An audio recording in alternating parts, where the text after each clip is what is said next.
గురుగారు, అలాగే ఈ వారం కర్కాటక రాశి వారికి ఎలా ఉందంటారు? కర్కాటక రాశి వారికి 4 గ్రహాలు అనుకూలిస్తున్నాయమ్మా. 6లో రవి, 11లో గురువు, 8లో శుక్రుడు, 3లో కేతువు. శుభప్రదమైన ఉద్యోగ ఫలితాలుంటాయి. ఉద్యోగపరంగా మీరు చేసే ప్రయత్నాలు విజయవంతమవుతాయి. ఉద్యోగంలో పురోగతి ఉంటుంది. సృజనాత్మకంగా ఆలోచించడం ద్వారా విస్తృతమైన అవకాశాలు ఏర్పడతాయి.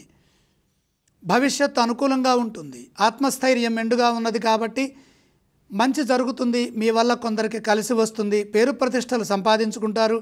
అభివృద్ధికి అవసరమైన ఆలోచన విధానాన్ని పొందుతారు.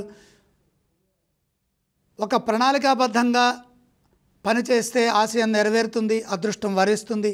ఏకాదశస్థ బృహస్పతి యోగం అన్ని విధాలా సహకరిస్తోంది. ఆర్థిక పరంగా విజయాలుంటాయి. కోరుకున్న విధంగా ధనధాన్యాది అభివృద్ధి కలుగుతుంది. పలు విధాలుగా ఐశ్వర్యవంతులవుతారు. ఇదే విధంగా వ్యాపారంలో కూడా పనిచేస్తే మేలు జరుగుతుంది. వ్యాపారంలో ముఖ్యమైన విషయాల్లో శాంతంగా ఆలోచించి వ్యవహరించాలి. అప్పుడే మీ కల సాకారం అవుతుంది. ఓర్పుతో పనిచేయండి. ఓర్పుగా సంభాషించండి. మంచి వార్తలు శక్తిని ప్రసాదిస్తాయి. అలాగే కర్కాటక రాశి వారు ఈ వారం ఏ స్తోత్రం పఠిస్తే బాగుంటుంది? కర్కాటక రాశి వారు కుజ ధ్యానం చేయడం మంచిది. మరి ఈ రాశి వారు ఏ ఆలయాన్ని సందర్శిస్తే బాగుంటుందంటారు?